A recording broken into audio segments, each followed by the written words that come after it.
In this video, I'll show you how to turn off vibration on your iPhone. There's two ways to do it. First, I will show you how to turn off vibration for calls and notification, and then I will show you the main switch that turns off all vibration completely. Alright, let's start. Open settings.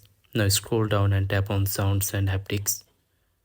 First, let's stop vibration when someone calls you. To do this, tap on haptics. Now if you want no vibration for calls and alerts, choose never play. Now go back.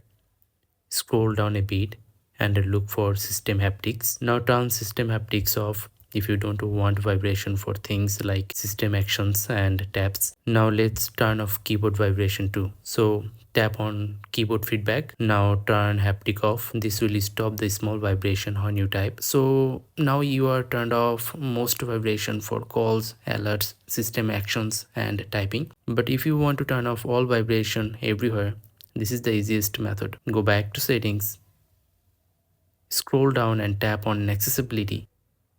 Then again scroll down and tap on touch. Now scroll down and here you will see vibration. Turn vibration off and that's it. This is the main switch that disables all vibration on your iPhone. And we are done. Now your iPhone won't vibrate anymore. If this video helped you, don't forget to like this video, subscribe to the channel, and thanks for watching.